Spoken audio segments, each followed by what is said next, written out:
के बाँकी रह्यो नेपालमा? सिद्धान्त कुनामा गए।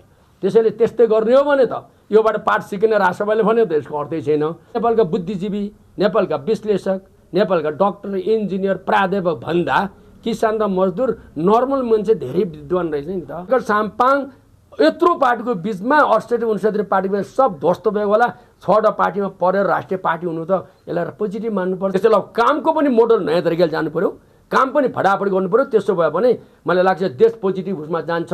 सबैभन्दा बढी न्युक्लियर वेपन भएको देश अहिले रसिया हो, दोस्रोमा अमेरिका हो। भनेपछि त्यो देशसँग लड्नु उसको लागि दुर्भाग्यपूर्ण थियो, नलड्दा हुन्थ्यो। शहीद भएका परिवारको पीडा पुरा गरोस्। त्यसैले हाम्रा छोराछोरी भाइ बहिनीहरू जेनजी आन्दोलनबाट आएका खारिया आइटी पढेकाहरूलाई प्रतिस्पर्धा गरेर यङ मान्छेहरूलाई आइसिटी जानेको स्मार्ट प्रशासनमा इन्ट्री गराउनु पर्यो। ज्योतिष र विश्वास गर्दिन। इनोभेसन, रिसर्च, त्यसबाट आउने डेटालाई अगाडि राखेर विश्लेषण गर्छु। र हामीसँग कुराकानी गर्नको लागि त्रिभुवन विश्वविद्यालयका पूर्व उपकुलपति मध्यपश्चिम विश्वविद्यालय डाक्टर नन्दबहादुर सिंह हुनुहुन्छ। यहाँलाई स्वागत छ। नमस्कार। नमस्कार, धन्यवाद। आराम हुनुहुन्छ? ठिक छु। नेपाली राजनीतिलाई कसरी निहालिराख्नु भएको छ अहिले? नेपाली राजनीतिलाई एउटा सामान्य प्रवेश रूपमा हेर्दा चुनाव भयो।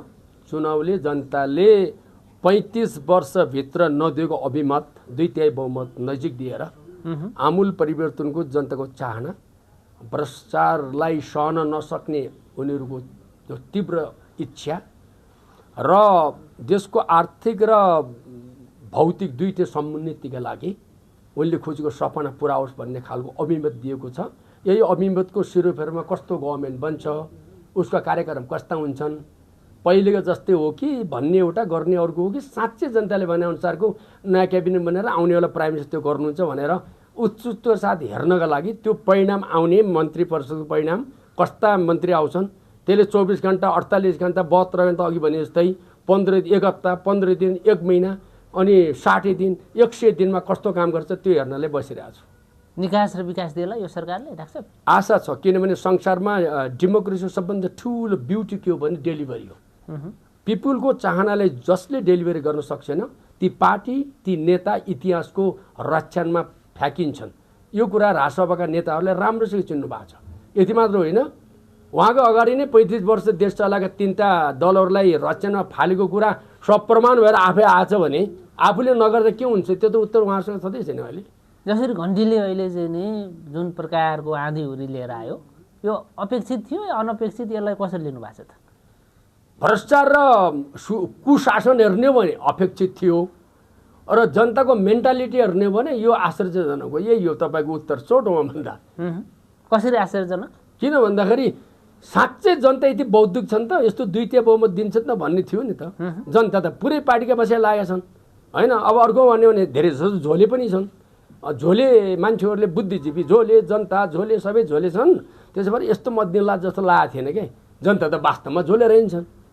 र अहिलेको नेपालका बुद्धिजीवी, नेपालका विश्लेषक, नेपालका डक्टर, इन्जिनियर, प्राध्यापक भन्दा किसान र मजदुर नर्मल मान्छे धेरै विद्वान रहेछ नि त। यो कुरा मान्नु पर्यो नि हामीले। त्यसैले अब बुद्धिजीवीहरूले यो जनताको अभिमतबाट पनि सिक्नुपर्छ भन्ने लाग्छ मलाई। विद्वानहरू, डाक्टरहरू, विश्लेषकहरू सब फेल खायो। सबै फेल खायो त भन्दिनँ, किनभने म आफैको गरेको विश्लेषण म्याच भयो। मैले के भनेको थिएँ, नम्बर 1 त राष्ट्रसभा आउँछ, नम्बर 2 काङ्ग्रेस र नम्बर 3 एमाले आउँछ, नम्बर 4 मा होइन मैले चाहिँ के अरे तराई बेस पार्टी र अनि 5औँमा ऊ आउँछ भनेको थिएँ मैले चाहिँ राप्रपा र अनि चाहिँमा यो के अरे श्रमशक्ति। अरू त मिल्यो। तराईका 18 वर्षका ती बिस्कुट थापेका पार्टीहरू सब ध्वस्त भए, त्यो अलि मिलेन भन्नु पर्यो। हजुर, भनेपछि तपाईँ ज्योतिष भएर निस्किनु भयो यसपालि? म ज्योतिष होइन, म अध्ययन गर्छु। म ज्योतिष र विश्वास गर्दिनँ। इनोभेसन, रिसर्च, त्यसबाट आउने डेटालाई अगाडि राखेर विश्लेषण गर्छु र त्यसको प्रक्षेपण गर्छु। मेरो कुरा भने म यो एस्ट्रोनोमीमा, ज्योतिष शास्त्रमा विश्वास गर्ने प्राध्यापक चाहिँ होइन। म साइन्स एन्ड टेक्नोलोजी र एआई, इन्फर्मेसन टेक्नोलोजी, डिजिटल साइन्सलाई अगाडि राख्छु। डेटा ड्रिभन डिसिजन गर्छु मैले। चुनावी मत परिमाणसँग पश्चिमाहरूसँग गएर चाहिँ ठोकिन्छ नि, यसको तुलना गरिन्छ, विश्लेषण गरिन्छ। तपाईँको पूर्व, पश्चिम, उत्तर, दक्षिण 4वटा दिशा छन्। अब 4वटा दिशामा एक दिशा त ठोकिने भयो, तर पश्चिम भनेको म बुझ्दिनँ। त्यो पश्चिममा कोही हो भने त 77 जिल्लामा उतिखेर अङ्ग्रेजी बोल्ने आउनुपर्ने, पश्चिममा सेता गोरा आउनुपर्ने जम्मै नेपाली थिए त्यहाँ। मैले त त्यो त कहीँ अङ्ग्रेजी बोल्ने देख्नु भएको थियो 77 जिल्लामा? तपाईँले देख्नु भएको थियो, भेट्नु भएको थियो? अनि इन्डियन हिन्दी बोल्ने कोही देख्नु भएको थियो? छ्याङछुङ गर्ने चाइनिज देख्नु भएको थियो? मैले त्यो देखिनँ त। त्यो जहाँ पनि नेपाली नै थिए। यो के हो भने तपाईँले नसकेपछि लगाउनु आरोप हो। तपाईँले आउन नदिन 35 वर्षमा राम्रोसँग सुशासन गरिदिएपछि आउँदैन थियो नि राजसभा। किन ल्याउनु पर्थ्यो नि त भने? किन गर्नु भएन भन्नुहोस् त मलाई? एमसीसी त पास भइसक्यो, अब यो एसपीसी एमसी पास गर्ने को त? एसपीपी पास गर्नलाई एमसीसी पास गर्ने को सबै खेलोमेलो गरियो भन्ने कुरा हो। एमसीसी पास गर्ने को त? म तपाईँलाई भनौँ, तपाईँको प्रश्न नि। यसका मेरो विश्लेषण एकदम क्लियर छ है। मैले के भने 2013 सालको नेपालको पहिलो पञ्चवर्षीय योजना बनाउँदा, पहिलो भने चाहिँ मैले धेरै वर्ष पहिले, अहिले त 16 भयो, 85-80 वर्ष पहिले बनाउँदा त्यो पहिलो पञ्चवर्षीय योजनामा सहयोग गर्ने देश कोही थियो भने one of the major donor देश युएसए अमेरिका रहेछ। त्यतिखेर तपाईँले पैसा किन ल्याउनु भयो? किन ल्याउनु भयो? लगातार अहिलेसम्म 16सम्म किन पैसा ल्याउनु तपाईँले? तर अहिले एकातिर तपाईँ एमसीसीको विरोध गर्ने, अर्कातिर तपाईँ बिआरआईको पनि विरोध गर्ने, के गर्नुहुन्छ? म त बडो क्लियर भन्छु, राष्ट्रलाई हानि नहुने गरी उसले अमेरिकाले के गर्यो भने 1 करोड 2 करोड दिँदाखेरि यसको कुनै आउटकम भएन। बरु सानो प्रोजेक्ट बन्द गरौँ, 500 मिलियनको एउटा प्रोजेक्ट दिउँ, त्यसले गर्दा केही फाइदा होस् एउटा देशमा, गरिबी अन्त्य होस् भनेर यसरी कन्सेप्ट आएछ कि यो। त्यो हिसाबले दिने हो भने यो लिएर नेपालको विकास गर्नु गाह्रो छैन। नम्बर 1 यो 5 वर्ष हो। कुरा सुन्नुहोस्, त्यस्तै बिआरआई लिएर काम गर्दा पनि ठिक छ कि उतातिर इन्डियाले पनि नेपालको लागि के फाइदाजनक छ त? अनि मैले भन्दैछु, मैले तपाईँलाई अघि एउटा शब्द भनिहालेँ, त्यहाँभित्रका साइन गरिसकेपछिका के छन् त्यहाँभित्र लेखेको यो गलत छ यो गलत छ भनेर अहिले विश्लेषण गर्ने कि 2008 सालदेखिका यी प्राइम मिनिस्टरले 17 सालसम्म जाँदा 18-19 सालसम्म जाँदा सबै प्राइम मिनिस्टर थिए, यिनीहरूले किन स्टडी गरेन मलाई भनिदिनुहोस् त तपाईँ। मैले एउटा प्रश्न गरेँ, मैले किन स्टडी गरेनन्? अहिले कहीँ क्रान्तिकारी जम्मै त्यहीँ थिए क्या त्यहीँभित्रै होइन? युद्ध लडेका पनि त्यही थियो, युद्ध नलडेका पनि त्यही थियो, प्रजातन्त्रको गफ गर्ने पनि त्यही थियो, सबै त्यही थियो त। किन गरेनन्? तिनका विद्वानहरू कहाँ गए? त्यतिखेरका तपाईँ हामी जस्ता पत्रकार मित्रहरू कहाँ गयौँ? हामी विद्वान प्रोफेसर कहाँ गयौँ? किन बोलेनौँ? यो के हो भने यो एउटा सामान्य, वास्तवमा अहिले पनि हेर्नुहुन्छ न वर्ल्ड ब्याङ्कको अरूको योजना गर्नुहुन्छ भने $500 मिलियन ठुलो कुरा होइन। यो ल्याउँदाखेरि अहिले के गर्छ? नेपाल सरकारको एउटा सहसचिव अर्थ मन्त्रालयको उतातिरको त्यो सम्बन्धित सेकेन्ड म्यान इन द के अरे उसमा चाहिँ एमबिसीमा राजदूतमा आएर साइन गरेर फटाफट ल्याउँछन्, त्यो इस्यु बन्दैन। अनि एमसीसी ल्याउँदाखेरि भयङ्कर इस्यु बन्छ, बिआरआई ल्याउँदा भयङ्कर इस्यु बन्छ। यो जियो पोलिटिक्सको परिणाम हो। यसलाई इस्यु नबनाएर सिम्पल लगेर नेपालको विकास गरिदिएको भए अहिले इस्यु नै बन्दैन थियो भन्ने मेरो भनाइ हो। तर मैले के भन्दैछु त्यहाँ कुरा सुन्नुहोस्, नेपालको राष्ट्रिय नेसनल इन्टिग्रेसन, राष्ट्रिय रक्षाको लागि, राष्ट्रिय हित रक्षाको विरुद्धमा कुनै पनि कुरा छन् भने त्यो मान्नु आवश्यक छैन भन्दैछु मैले। तर त्यहाँका सम्झौताहरू, त्यहाँको पोइन्टहरूमा त नेपालको संविधानभन्दा माथि छ नि त। त्यो पनि त्यो कुरा त्यतिखेरको बेला सुन्नु न, बाबुराम भट्टराईले भन्नुहोस्, शेरबहादुर देउवाले भन्नुहोस्, माधव कुमार नेपालले भन्नुहोस्, जलनाथ खनालले भन्नुहोस्, केपी शर्मा ओलीले भन्नु, क्रान्तिकारी प्रचण्डले भन्नु, सबै त्यही थियो त। अनि किन उनीहरूले त्यतिखेर बन्द गरेन नि त? होइन, मलाई 4 पाटा मुडेर चाहिँ मुडाउने खोल्यो। मुडाइदियो भन्ने मात्रै अहिले नमुडिने भएर भइसके, तपाईँले मुडाउनु नि कहिले? त्यसले मैले के भनेको छु भने त्यो मुडाउनुभन्दा पहिले यस्तै कुरा गरेर मुडाउनुको लागि 2 त्यहाँ अहिले राजसभाले दिएको हो क्या। तपाईँको कुरा बुझ्नु। अब राजसभाले त्यो तपाईँले भनेकै भाषाको उत्तर दिएका हुन्, यिनले राम्रो काम गरेन भने फेरि 4 वर्षपछि 5 वर्षपछि यिनलाई पनि त त्यसको उत्तर त आइहाल्छ नि। होइन, अब एसपी पास हुन्छ भन्ने कुरा छ। मैले यसो छ, म तपाईँलाई बनाउँ अब इन्डो के अरे इन्डो पेसिफिक स्ट्राटेजी भन्छ होइन, आइपिएस। 2 वर्ष अगाडि आइपिएसको पढ्यो, भयङ्कर ठुलो छलफल भयो। त्यसपछि अहिले एसपिपीको छलफल भएछ, स्टेट पार्टनरसिप प्रोग्रामिङ हो कि यो भने। यो के हो भने यो पोलिटिकल कतिको घातक छ नेपालको लागि? यसलाई मलाई के भन्छ भने तपाईँले पहिले नेपालको परराष्ट्र नीति, तपाईँको उत्तर म यसरी दिउँ, नेपाल परराष्ट्र नीति हेर्नुपर्छ। नेपाल 2 देशको बिचको तरुलमा रहेको देश number 1। Nepal non alignment movement असम्मेलन परराष्ट्र उसको चाहिँ आन्दोलनको सदस्य। नेपाल पञ्चशुलको सिद्धान्तमा चल्ने देश। नेपालको इक्व डिस्टेन्समा रिलेसन गर्नुपर्छ चाइना र चाहिँ भारतसँग। नेपाल पञ्चशीलको सिद्धान्त प्लस युएनका चार्टरभन्दा बाहिर जानुहुन्न। तपाईँ न्युट्रालिटी मेन्टेन गर्नुपर्छ। तपाईँ के अरे आर्मीको पोलिटिकल के अरे आर्मी ब्लकमा तपाईँले इन्भल्भ हुनुहुन्न। मेरो कुरा सुन्नुहोस्, यति भनेपछि अहिलेको राष्ट्रपति योभन्दा बाहिर जाला भन्ने लाग्दैन मलाई। अघि तपाईँको डाक्टर सागरको इन्टरभ्यूबाट सुनिहाल्नु भने त्यति मात्र होइन, त्यति सजिलो छैन। तपाईँले इम्याच्योर निर्णय गर्नुभयो भने नेपालको माटो अन्तर्राष्ट्रिय रणभूमि बनाउनु भयो भने तपाईँ म्याच्योर लिडरसिपमै होइन नि। तपाईँले के गर्नु पर्यो म तपाईँले यहाँबाट भन्छु। नेपालको माटो भारतको राष्ट्रिय सुरक्षाका विरुद्धमा वा चीनको राष्ट्रिय सुरक्षाको विरुद्धमा जान नदिने खालको नीति क्लियर कट आउनुपर्छ। मेरो कुरा बुझ्नुभयो तपाईँले? मैले यति भन्छु, नेपालको इमिडिएट दुईटा नेसनसँग राम्रोसँग सम्बन्ध राख्नुहोस्, संसारका अरू देशहरूसँग एउटा मैत्रीपूर्ण सम्बन्ध राख्नुहोस्। लडाइँ किन गर्ने? तपाईँ प्रो इन्डियन हुनु पनि परेन, प्रो चाइनिज पनि हुनु परेन। कुरा सुन्नुहोस् है, म भन्दैछु प्रो अमेरिकन पनि हुनु परेन, प्रो इन्डियन हुनु परेन, प्रो युरोपियन हुनु परेन। तपाईँ प्रो नेपाली हुनुहोस्, सबैसँग मैत्रीपूर्ण सम्बन्ध राख्नु सिद्धि हो, नम्बर 1। नम्बर 2, तपाईँले गरेको प्रश्न छ सिसिपी कुरा के रहेछ भने मनमोहन टेक्निकल स्कुलको कुरा गर्नुभयो तपाईँले। त्यहाँ अस्ति चाहिँ किताब जलाउँदाखेरि गभर्नेन्स अफ चाइना भन्ने 1, 2, 3 भोल्युम छन्। एउटा भोल्युम जलेको कुरा थाहा भएपछि त्यसको रिपोर्टिङ राजदूतावास गरेर राजदूतावासले परराष्ट्रले चिठी लेखौँ। त्यसको लागि अहिले कारबाही सुरु भएको छ। उनीहरूले के भन्दैछन् भने के किताबहरू बढी थिए, जलाउँदाखेरि गलत तरिकाले त्यो परेर त्यसको चाहिँ इस्यु उठ्यो भन्दैछन्। जे भए पनि तपाईँले के बुझ्नुपर्छ भने नेपालको जियो पोलिटिक्समा तपाईँले बडो प्रश्न भनौँ, भारतको राष्ट्रिय सुरक्षा नेपालबाट फेक मनी नेपालको बोर्डर भएर इन्डियामा जाने, भारतको राष्ट्रिय सुरक्षामा नेपालबाट कुनै निश्चित जाति गएर भारतमा बम पड्काएर राष्ट्रिय सुरक्षामाथि हानि हुने भएपछि भारतले नेपालले कहिले पनि तपाईँलाई छोड्नेवाला छैन। यो कुरा पुरा क्लियर भन्नुहोस् तपाईँ, अरू कुरा म भन्दिनँ। टङ्क प्रसादको बेलामा 5वटा कुरा जुन भारतले लेखेर दिएको थियो त्यो अहिले पनि 5वटा, अहिले पनि त्यस 5वटा पोइन्ट महत्त्वपूर्ण छन्। म त्यो विषयमा गइनँ अहिले। तीमध्येको एउटा महत्त्वपूर्ण कुरा के हो भने भारतको राष्ट्रिय सुरक्षा हो, त्यसमा नेपाल क्लियर हुनुपर्छ। नेपालको माटो परे गरेर हामीले त्यस्ता मतलब टेररिस्ट ग्रुपहरूलाई यहाँबाट चलखेल गर्न दिनु हुन, नम्बर 1। नम्बर 2, चीनको तिब्बत महत्त्वपूर्ण कुरा हो।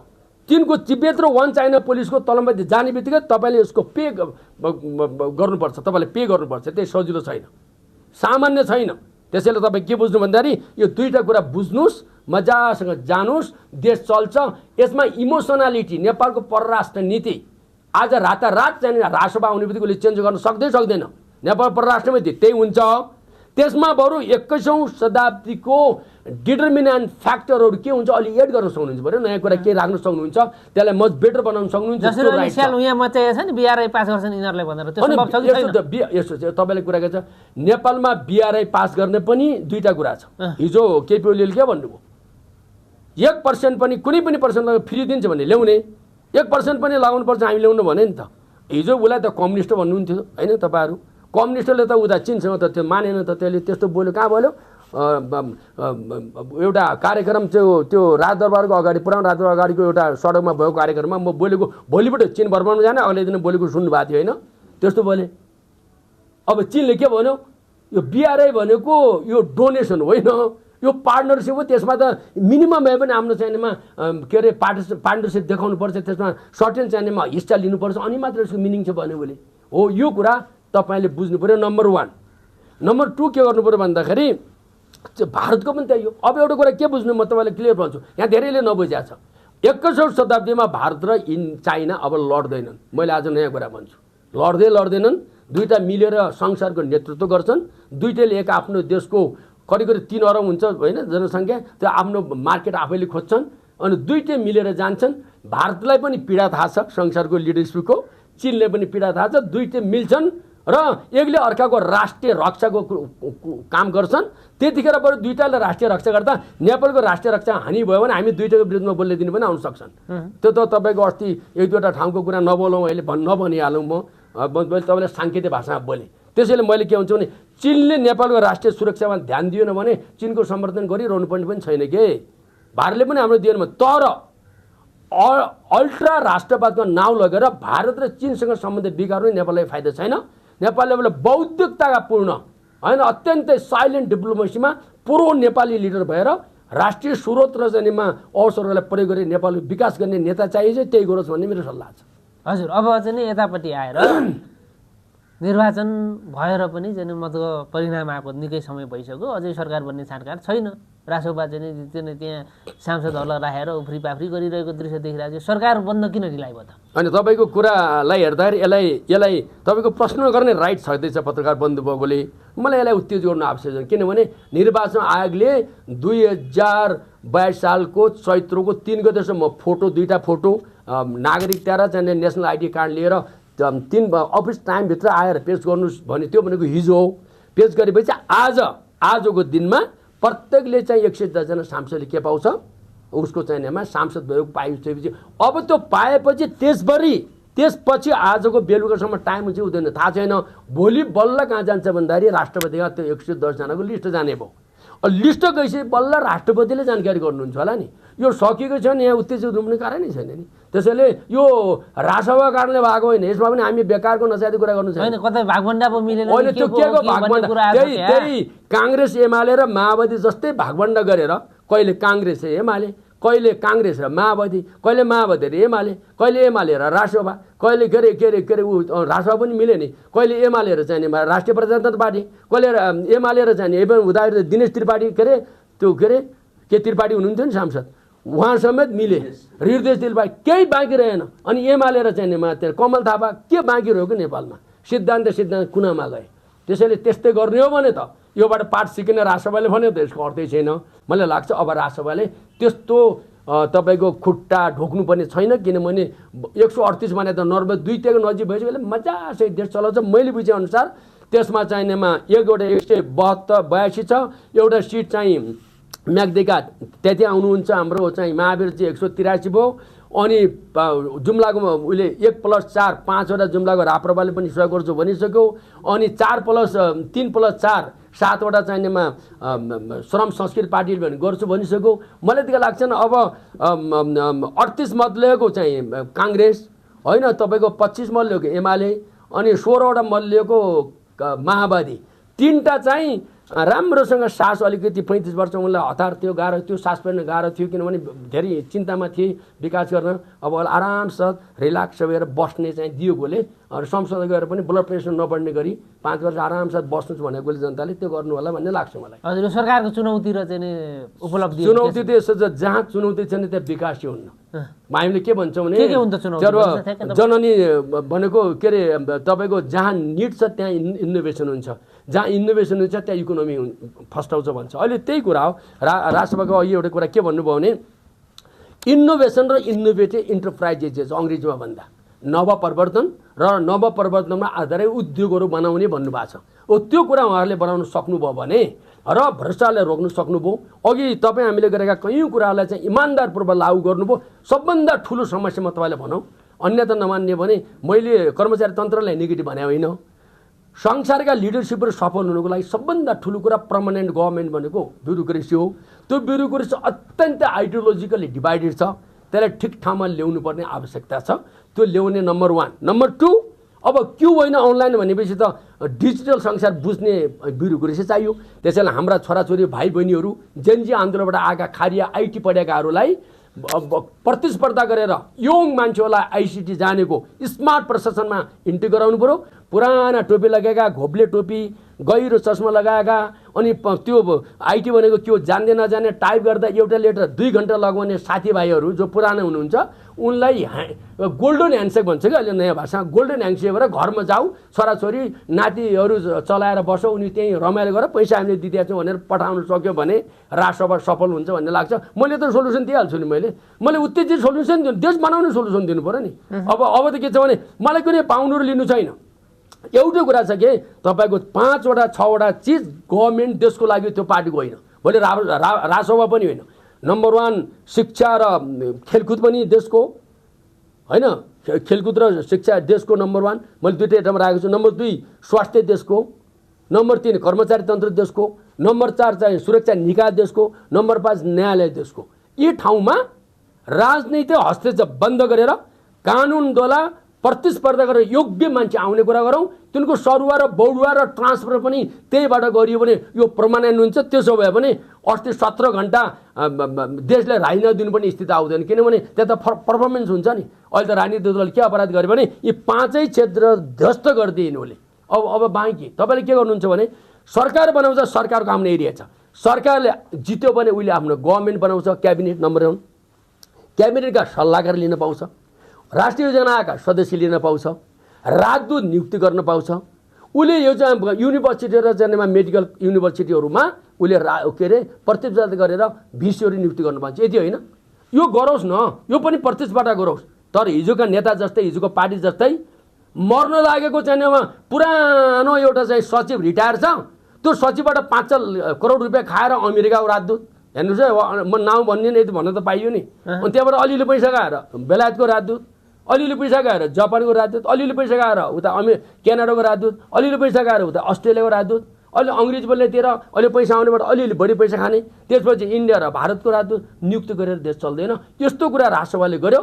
यहाँ पनि नेपोटिजम, फेभरिटिजम भन्छौँ, त्यसले पनि नातावाद, कृपावाद अहिलेको चाहिँ राष्ट्रसभाले गर्यो भने तपाईँहरू जस्तै यस्तो मलाई अहिले राख्दै क्वेसन सोध्ने पत्रकार त यही देशमा हुनुहुन्छ। तपाईँहरू त्यो देशको युवा अहिले पो पत्रकार हो, तपाईँ त्यो देशको नागरिक हो नि, छोड्नुहुन्छ तपाईँहरूले? त्यसैले मलाई के लाग्छ भने यो कुरा बुझेर राष्ट्रसभाले काम गर्नुपर्छ, बौद्धिकतापूर्ण काम गर्नुपर्छ। तर जेनजीको मेन्डेट पाएको सरकारले नै त्यो चाहिँ आफन्तवाद, कृपावाद, नातावाद त्यो स्वकीय सचिवलाई कहाँ लगेर लगायो भन्ने कुरो छ। अर्को चाहिँ लुते गृहमन्त्री भनेर गृहमन्त्रीजीलाई चाहिँ उता माथि राष्ट्रिय सभामा सिफारिस गरेको छ। अनि चाहिँ के परिवर्तन पायो? अब यसो छ, तपाईँले भनेको उत्तरको पछाडि म नदौड्ने भए मेरो यसमा क्लियर भर्सन छ, सुन्नुहोस् है त।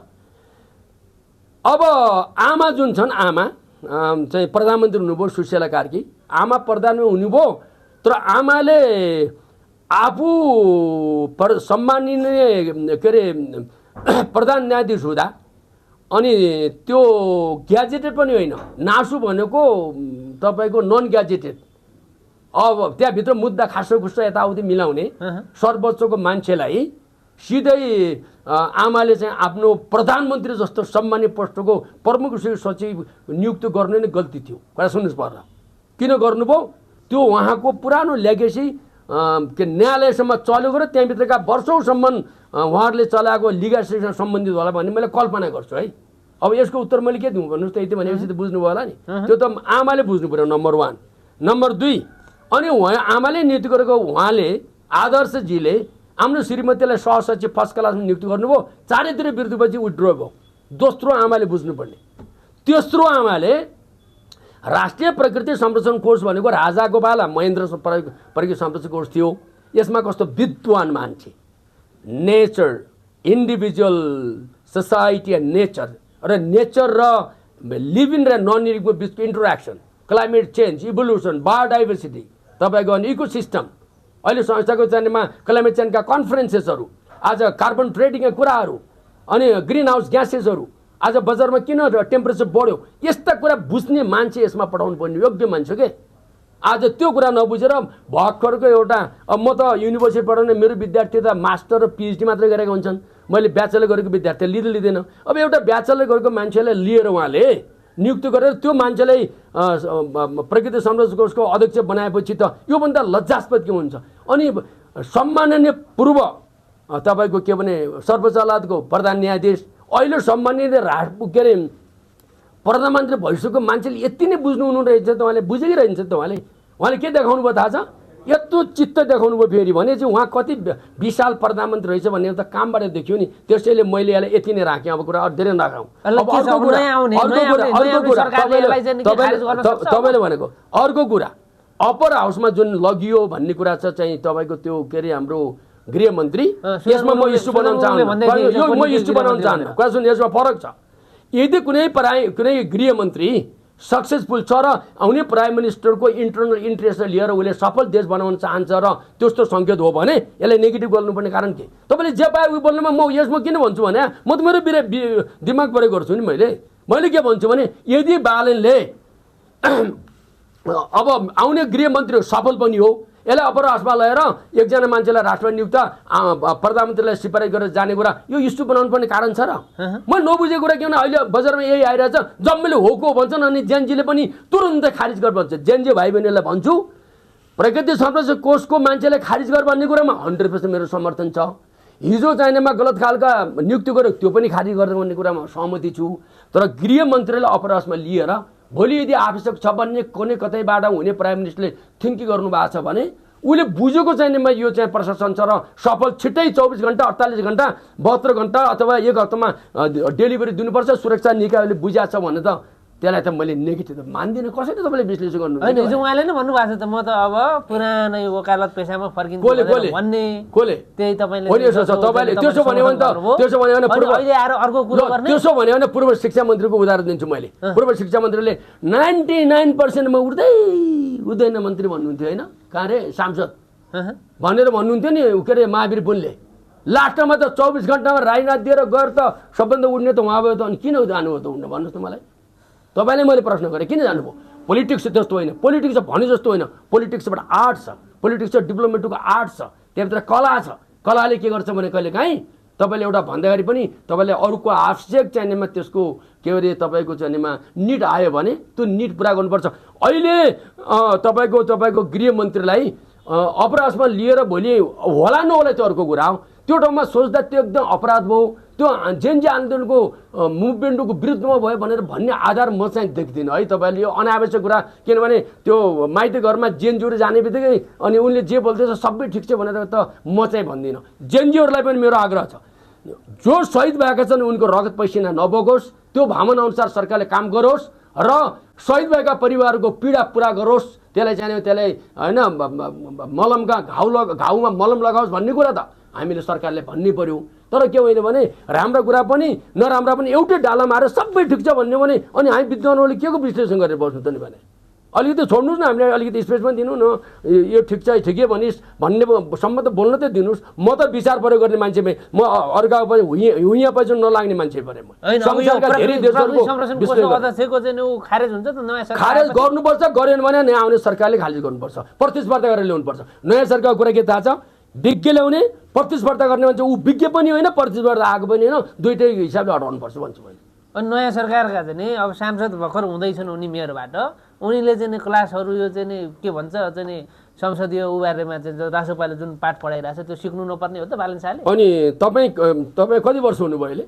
तपाईँ कति वर्ष हुनुभयो? म 30-31 वर्ष। अनि तपाईँ अहिले प्रश्न गर्नु एकैछिन रातारात गर्नुभएको कि 30-32 वर्षमा सिकेर भन्नुभयो? अहिले सिकेर भन्यो हो त्यस्तै हो। बालन पनि धेरै सिक्दै आउँछ, सुनिदिनुहोस् न कमसेकम सुनिदिनुहोस्। उसले सभापति गएर तपाईँले भनेको कुरा के हो? तपाईँले वरिष्ठ नेता त्यहाँ जाने नहुने अनि त्यसो होइन, तपाईँको त्यसो होइन। तपाईँ के छ भने 7 बुझेमा नम्बर 4 मा रवि पार्टीको सभापति चलाउने होइन, ऊ चाहिँ प्राइम मिनिस्टर जाने भने भनिसकेपछि त आज त्यो अनुसार जाने कुरा त के गर्थ्यो भयो र? त्यसमा त प्रब्लम त छैन। तपाईँले भनेको प्रश्नमा एक बरु के नगरौँ भने यसका विरुद्धको नेगेटिभ प्रश्न गरेर इस्युलाई बरु धुलमिल गर्नुभन्दा जनताको अगाडि चुनावमा जानुभन्दा पहिले बालनलाई प्राइम मिनिस्टरको क्यान्डिडेट रूपमा, त्यतिखेर बालनलाई प्राइम मिनिस्टर नमानिदिए आज रासो यो ठाउँमा आउँथ्यो। के कुरा गर्नुहुन्छ तपाईँहरू? अलि हेर्नु 80% बालन फ्याक्टर छ अहिले सप्लुनमा। कसले बालन गर्दा अनि 80% बालन फ्याक्टर मै भन्छु। किन भन्नु न, तराईमा 32 वटा सिटमा 31 वटा सिट कसको कारणले आएको भन्नुहोस् त? म 7 वटा प्रदेश हेरौँ न तपाईँको। त्यसैले बालन फ्याक्टर महत्त्वपूर्ण छ। हो रविले पार्टी बनाए, अध्यक्ष भए, घन्टी चिन्हले त्यसको उसको इतिहासको सङ्घर्षको पनि हामीले सम्मान गरौँ। तर अहिले चारैतिर जुन अहिले हुइम आयो, हुइम आउँदा मैले नेगेटिभ भन्दिनँ अरूलाई, तर त्यस्तो हुइम अरूको आउँदैन थियो, धेरै क्वेसन आउँथ्यो। तर हुइम कसको आयो थाहा छ? बालेनको आयो। त्यस कारणले बालन फ्याक्टर महत्त्वपूर्ण भएकोले त्यो बालन फ्याक्टर बुझेका रवि र बालन दुइटै मिलेर जाने, उत्तेजित नहुने। किन नेपाल त बनाउनु पर्यो। मेरो देश सिङ्गापुर जस्तो भयो भने तपाईँ हाम्रो देश नेपाल, हाम्रो देश अहिले चीन जस्तो भयो भने, हाम्रो देश अमेरिका जस्तो भयो भने हामीलाई गर्व गर्ने दिन आउला नि त। त्यसैले मलाई के लाग्छ भने देश बनाउनेतिर जाउँ, देशलाई ध्वस्त गर्ने केही पनि हुन्न भन्नेतिर नजाउँ। मलाई के लाग्छ भने अब बिहानीले दिउँसो र बेलुकाले राति देखाउँछ भन्ने एउटा चाहिने उखानबाट जाउँ। अब क्याबिनेट बनाउँदा कस्ता मन्त्री ल्याउनुहुन्छ, अनि प्रधानमन्त्रीको सल्लाहकार कस्ता ल्याउनुहुन्छ, राष्ट्रिय योजना आयोगमा कस्ता मान्छे ल्याउनुहुन्छ, राजदूत कस्ता मान्छे ल्याउनुहुन्छ, त्यो ल्याउँदा निष्पक्ष प्रतिस्पर्धा हुन्छ कि हुँदैन, युनिभर्सिटी चलाउने र मेडिकल कलेज चलाउने भिसी कस्ता ल्याउनुहुन्छ, यति हेरेर भइगयो नि, थाहा हुँदैन। त्यो त धेरै गर्नै पर्दैन, करिब 2-3 महिना सबै थाहा हुन्छ। सबभन्दा पहिलो त यो क्याबिनेट बनाउँदै थाहा भइहाल्छ। त्यसैले मलाई के लाग्छ भने यसलाई अन्यथा नसोधेर भन्यो भने बालन र रविले जनताको अहिलेको अभिमत र तपाईँ हामीले डेली बोलिरहेको कुरा त सुनिरहनु भएको छ। मलाई लाग्छ सुध्रिनु हुन्छ होला भन्ने कमसेकम बेनिफिट अफ डाउट त दिन पाइयो नि। यति पनि एकछिन के फरक पर्छ, हेरौँ न। अनि 1 महिनापछि हेरौँला, 6 महिनापछि हेरौँ, अनि त्यसपछि 6 महिनापछि 1 वर्ष हेरौँ। 2.5 वर्ष भनेको 5 वर्षको आधा हो। 2.5 वर्षमा त तपाईँ हामी एक ठाउँ बसेर फेरि विश्लेषण गरेर मजासे उत्तर दिन सकिहाल्छौँ नि। धैर्यता त राखौँ त्यति भन्ने मेरो भनाइ हो। होइन भागभण्डा मिलेन कि सरकार बन्नलाई वो के हो गृहमन्त्रीको? अब भागभण्डाको प्रश्न किन आउनुहुन्न भने अब अहिले 2टा सांसद नपुगेर साना 2टा दलका नेतालाई दौड्नुपर्ने, 5 वटा सांसद नपुगेर अर्कातिर दौड्नुपर्ने स्थिति नै छैन। अहिले एउटै कोठामा बसेर राम्रा मान्छेहरू को छन् भनेर 138 सरकार बनाउनु, 182 पछि कस्तो कुरा गर्नुहुन्छ? यो कुनै प्रब्लम छैन। तपाईँले गरेको प्रश्नको उत्तरको के होला एउटा पक्ष भने बालेन र रवि नभने पनि बिचको मिसअन्डरस्ट्यान्डिङ भएर कहिलेकाहीँ तलमाथि गएर विदेशीहरूले खेल्ने मौका पाएर त्यहाँ गडबड भइहाल्यो कि भन्ने चिन्ता होला। तपाईँको चिन्तासँग पनि म सहमति छु। पत्रकारहरूले उठाउने चिन्ता किनभने तपाईँ त राज्यको चौथो अङ्ग हो। नेपालमा पत्रकारहरू संसारको लागि पत्रकार भनेको तपाईँ व्यक्ति होइन संस्था हो के। यसले के हुन्छ भने 3टा अङ्ग एक्जिक्युटिभ, तपाईँको लेजिस्लेसन र तपाईँको जुडिसियरी 3टा अङ्गले गरेको गल्तीलाई चौथो अङ्गको रूपमा खबरदार भनेर बोल्नु हो तपाईँहरूले। तपाईँले त राज्यले ठिक ठाउँमा ल्याउने हो। तपाईँले जुन प्रश्न छ त्यो हेरौँ न, 3वटा अङ्ग हेरौँ न एकछिन। तपाईँ त्यसपछि चौथो अङ्गको अहिले के छ भने नेपालको चौथो अङ्ग जनताले पनि सम्मान गर्ने तरिकाले तपाईँहरू प्रस्तुत भइदिनु भयो भने मलाई लाग्छ यसको पत्रकारिताको जगत पनि हाम्रो लागि गर्व हुन्छ। आज तपाईँले एउटा गर्व गर्नुपर्ने कुरा के हो भने बालेन आएर नै संसारमा नेपाल अहिले अलिकति हाइटमा आएको होइन। त्यसपछि अब संसारभरि नेपालको चर्चा भयो। अब तपाईँले भनेको कुरा गर्दा भारतमा पनि एउटा चर्चा छ। केही पत्रकारिताहरूले के भनेका छन् भने बालेन ठिक छ, अब जस्तो सुकै हिजो भने अब प्रधानमन्त्री उसले ठिक तरिकाले भारतसँग सम्बन्ध राम्रो गर्छन् किनभने अस्ति नरेन्द्र मोदीसँग उहाँले तुरुन्तको उत्तर पोजिटिभ छ भनेर पनि व्याख्या गर्ने पनि छन्। अधिकांश मान्छेहरू इन्डियामा अहिले के विरोध गरेका छन् भने ग्रेटर नेपालको नक्सा आफ्नो अफिसमा राख्ने अनि सीता भारतमा जन्मियो भन्दा नेपालमा का फिल्डहरूमा तपाईँको भारतका फिल्डहरू चलाउन नदिने बालेन भारत विरुद्ध होइन त भनेर पनि प्रश्न छ। तर अब त्यो त हिजो मेयरको बेला उसले गरेका कुरा भए। अब प्राइम मिनिस्टर हुँदा हिजो मेयर हुँदा एउटा आँखा थियो भने प्राइम मिनिस्टरको 4वटा आँखा हुनुपर्छ। प्राइम मिनिस्टरका चारैतिर दिशा हेर्न सक्ने प्राइम मिनिस्टर हुनुपर्छ। अब सामान्य तरिकाले फाटाफाट बोलेर जानुहुन्न, बौद्धिक भएर सल्लाहकारहरू राखेर अनि चारैतिर ओके भने मात्रै बोल्ने खालको अवस्थामा जानुपर्छ। र मलाई लाग्छ भारतलाई, चीनलाई र संसारको कुनै पनि देशलाई नचिडाएर पुरो नेपाली भएर नेपाली जनताको नेता भएर गयो भने अन्तर्राष्ट्रिय स्रोत र साधनलाई देशको विकासलाई युज गरियो भने मलाई लाग्छ जनताले खोजेको यही हो राम्रो होला भन्ने लाग्छ मलाई। भनेपछि बालेन शाह कुशल ड्राइभर हो र देशलाई हाँक्छन् भन्नेमा आशावादी हुनुहुन्छ। अहिले यसो छ तपाईँको कुशल ड्राइभर नभइदियो भए त्यत्रो म किन दिन्थेँ। अरू नेताहरूले मञ्चमा 1-1 घन्टा लगाएर भाषण ठोक्छन् होइन। श्रीमान अध्यक्षज्यू, श्रीमान उपाध्यक्षज्यू, श्रीमान फलानाज्यू भन्दै 1-1 घन्टा लिन्छन्। तर बालेनहरूले एउटा के प्रथा सुरु गरे थाहा छ? यस्तो कुरा गर्न पनि बन्द गरे। यो फुलमाला यो गोच्चा सोच्चा सब बन्द। उसले 5वटा आमसभामा जब 27 मिनटमा उसले आमसभा सिद्धायो होइन, 27 मिनट मात्रै बोल्यो, 27-28 मिनट। अब उनीहरूले के भने छोटो समयमा आफ्ना भन्ने कुरा भनेर देशभरि घन्टा हल्लाएर मात्रै पनि त्यो दुईटै ल्याइदिइहाल्यो नि।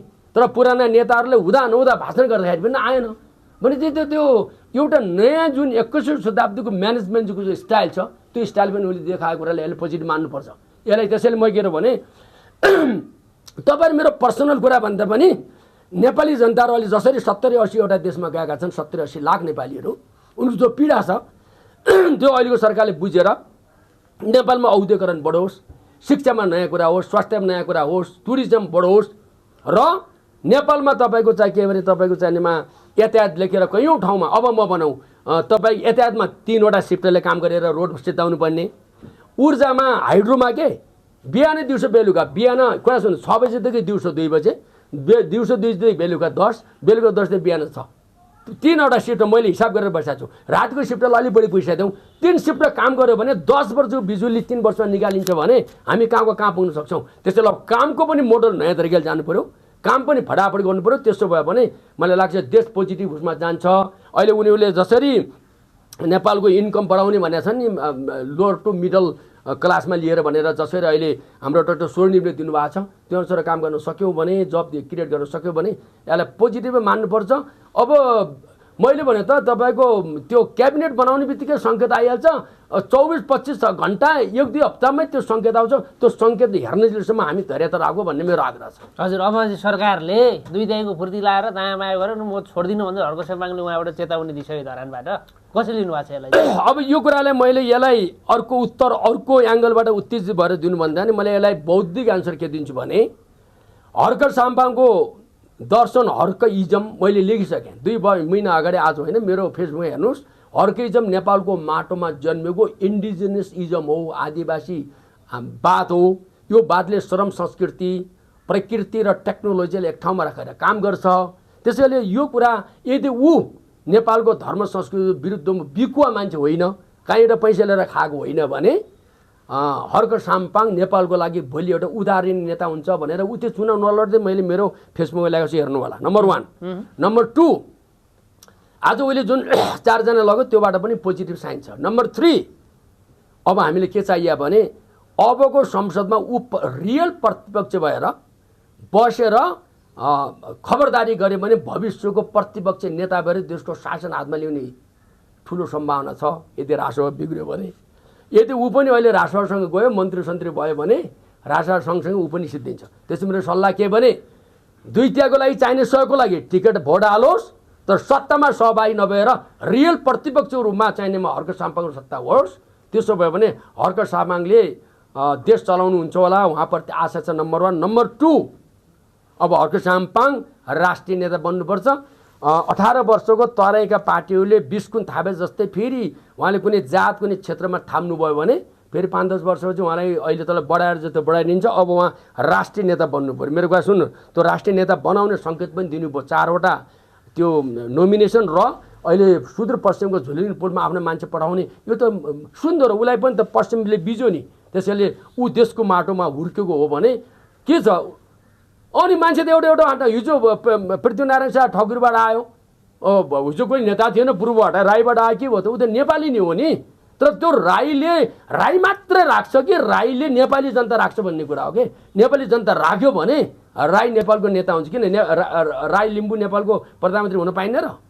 त्यस्तो छ र हामीलाई। त्यसैले मलाई के लाग्छ भने हर्क साम्पाङ विषयमा कसैले अत्यन्तै उत्तेजित आँखा चिम्लेर समर्थन, अर्काले त्यहाँ नामै नसुनेर विरोध गर्नुभन्दा पनि हर्क साम्पाङ यत्रो पार्टीको बिचमा 68-69 पार्टीमा सब ध्वस्त भएको होला, 6वटा पार्टीमा परेर राष्ट्रिय पार्टी हुनु त यसलाई पोजिटिभ मान्नुपर्छ।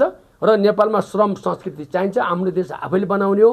र जस्तै अहिले पौल कागामे अहिले मैले भने नि रुवान्डा कसरी भनेको पैसा थिएन क्या, आउँदा 6 महिनासम्म आफ्नो क्याबिनेटलाई पैसा दिन सकेन, उसले खुवाउनु सकेन। के गर्यो?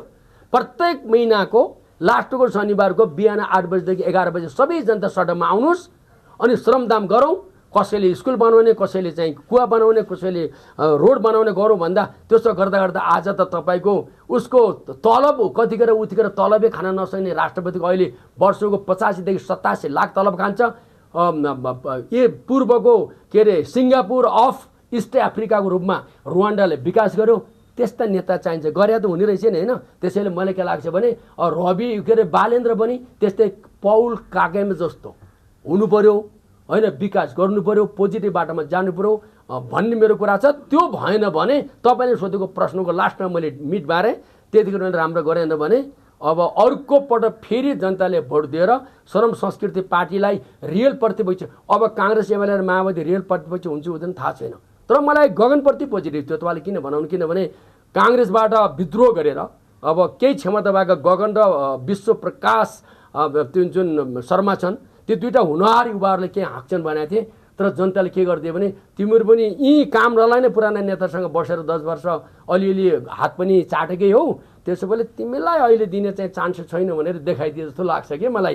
त्यसो भएकोले यसबाट पनि पाठ सिकेर गगनहरू पनि पोजिटिभ हिसाबले अगाडि आउन्, किनभने प्रजातन्त्रमा राम्रो प्रतिपक्ष चाहिन्छ नै। तर मलाई के लाग्छ भने त्योभन्दा बेटर क्लिन इमेज भएको उसको के अरे श्रम संस्कृति पार्टीको त अलिक इमेजमा कुनै क्वेसनिङ छैन र उसले त आफ्नो रगत पसिना लगाएर श्रम गरेर त्यत्रो पानी खुवायो धरानवासीहरूलाई।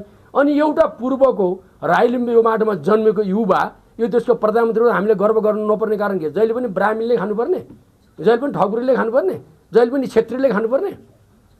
अनि तराईको मान्छे राष्ट्र प्राइम मिनिस्टर हुँदा के गल्ती हुन्छ? पूर्वको राईलिम्बू प्राइम मिनिस्टर हुँदा यो देशमा के गल्ती हुन्छ? ठिक छ, राम्रो भयो भने भोलि बिहान छेत्री ब्राह्मण ठकुरबाट पनि आओस्, केही छैन।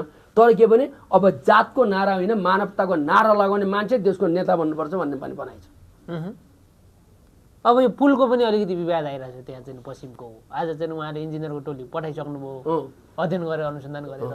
त्यहाँ चाहिँ अब भारतीय टेरिटोरीको हिसाबले त्यहाँ अलिक संवेदनशील छ, बन्दैन कि भन्ने पनि छ। अब तपाईँ त डक्टर जस्तो प्रोफेसर जस्तो मान्छे, त्यहाँ के छ बन्ने सम्भावना छ कि? त्यसो छ, तपाईँको के भने त्यो पुलको टेरिटोरी हुन्छ। जस्तै कुनै पनि देशभित्रको राजदूतावासको त्यो टेरिटोरी भन्यो त्यो देशको टेरिटोरी हाम्रो देशको टेरिटोरी होइन। जस्तै अब इन्डियन राजदूतावास यहाँ छ, ब्रिटिस राजदूतावास छ, त्योभित्र तपाईँले ऊ देशको रसियाको हो त्यो, त्यहाँभित्र हामीले अलिकति मात्रै पनि तलमाथि गरेर त्यो देशको विरुद्ध आक्रमण हुन्छ। त्यसैले त्यो पुल पनि दुईवटा देशको बिचमा छ भने बौद्धिकतापूर्ण तरिकाले भारत सरकारसँग बसेर दोहोरोसँग चाहिनेमा हामीले बुद्धिलाई प्रयोग गर्नु पऱ्यो, उत्तेजित हुनु भएन के। बौद्धिकतापूर्ण तरिकाले जनताको जीवन यहाँबाट गइरहेछ, यहाँ माथि खसिरहेछन्। त्यस्तो नबुझ्ने भारतले नेपाललाई नेगेटिभै सोध्छ भन्ने पनि नसोचौँ क्या। त्यहाँ पनि राम्रो मान्छे छन् भन्ने सोचौँ। उनीहरूको बिचमा सहमति गरेर छलफल गरेर वार्ताबाट त्यो समाधान गर्नलाई उसलाई के अरे श्रम संस्कृति पार्टीलाई पनि सफलता मिलोस्, त्यसलाई छिटो जाने होस् भन्ने म चाहन्छु। नम्बर 1 त्यहाँ गएर श्रम संस्कृति पार्टी भारतीयहरूसँग लडेर फेरि त्यो अर्को इस्यु बनाएर उनीहरू टार्गेट बन्ने कुरा मलाई हर्के सामसाले गर्नु होला जस्तो लाग्दैन। मेरो कुरा बुझ्नुभयो नि तपाईँहरूले, त्यस्तो टार्गेट हुने कुरा उहाँले गर्नुहुन्न होला। त्यसैले मलाई के लाग्छ भने उहाँको के कुराको स्याल्युट गर्नुपर्छ थाहा छ? सुदूरपश्चिममा जनताको रगत पसिना होइन बाटो चाहिनेमा बनेको त्यो पुल बन्न नसकेर बालबच्चाहरू खसेर जीवन गइरहेकोले उसलाई त त्यसले त छोयो त होइन। पूर्वको मान्छेलाई सुदूरपश्चिमको नेपालको कथा पनि त छुइने रहेछ नि, उत्तरको मान्छेको तराईले पनि छुनु पऱ्यो, त्यही नेपाल होइन। त्यसैले यस अर्थले तपाईँको चाहिने के छ भने हर्क साम्पाले सुदूरपश्चिमको पीडाले छोएकोमा म स्याल्युट गर्छु, वेलकम गर्छु, तर त्यसलाई समाधान बद्ध हिसाबले होस् भन्ने चाहन्छु। धन्यवाद। अरू जाँदा है राष्ट्रपाको सरकार बन्दै गर्दा कतै देश अब युक्रेन पो बन्छ कि जेलेन्स्कीले जस्तो चाहिँ बालन शाहले खाडलमा पो हाल्छन् कि भन्ने पनि आशंका छ तपाईँको के छ? तर मेरो यस्तो छ, तपाईँले भन्दाखेरि बालन शाह ऱ्यापर हो, बालन शाह मेयर हो, बालन शाह एउटा इन्जिनियर हो। तिनटै मूल्याङ्कन गर्नुभयो। काठमाडौँमा आउँदा उहाँले काठमाडौँको मेयर हुँदा गरेको काम देख्दाखेरि उहाँले के गर्नुभयो थाहा छ? नेपालको धर्म संस्कृति, नेपालको चाहिनेमा भाषा, नेपालको वेशभूषा, तपाईँ जहाँ जानुहुन्छ, पूर्वमा जानुहुन्छ तपाईँको मङदुङको कुरा गर्नुहुन्छ भनेको नेपालको आदिवासी कल्चरलाई उहाँले पुरै समर्थन गरेर अगाडि जाने हुँदा जेलिन जस्तो हुनुवाला जस्तो मलाई लाग्दैन। तपाईँले बरोबर एउटै उत्तर है, तपाईँले हुँदैन। त्यसैले उहाँले ट्यान्जिबल एलिमेन्ट र नन ट्यान्जिबल एलिमेन्टलाई मिलाएर जाने हुँदा उहाँ जनताले चाहेको नेता हुनुहुन्छ होला जस्तो लाग्छ। त्यसैले जेलेन्स्की भनेको र चीन के अरे 15वटा देश बनेर बनेको युएसएबाट टुक्रा भएर एउटा देश आएको, त्यसको पावरफुल रसिया बिचमा लडाइँ हुँदा अब 9000 अहिले तपाईँको 13920 छ न्युक्लियर वेपन अहिले। त्यसमा तपाईँको चाहिनेमा करिब करिब सबैभन्दा बढी न्युक्लियर वेपन भएको देश अहिले रसिया हो, दोस्रोमा अमेरिका हो। भनेपछि त्यो देशसँग लड्नु उसको लागि दुर्भाग्यपूर्ण थियो, नलड्दा हुन्थ्यो, लडेर यो ठाउँमा आयो। अनि नेपालले कोसँग लड्नु छ र? उसले बालेनले कोसँग लड्नु छ? बालेनले न इन्डियासँग लड्छ न चीनसँग लड्छ। यहाँ न हाम्रो नेपालमाथि कोही आक्रमण भएर यहाँ अकुपेसन पनि छैन। त्यस्तो हुने कुनै भू राजनीतिमा मैले देख्दिनँ। त्यस कारणले गर्दाखेरि बालेनले सजिलो चाहिँ शर्तले अहिले मजासँग मिलाएर लिनुहुन्छ भन्ने लाग्छ। हस्, यहाँले महत्त्वपूर्ण समय दिनुभयो, थ्याङ्क यू सो मच, धेरै धेरै धन्यवाद। मेरो त नि विचार राख्ने अवसर दिनुभयो, यहाँ सबैलाई धेरै धन्यवाद।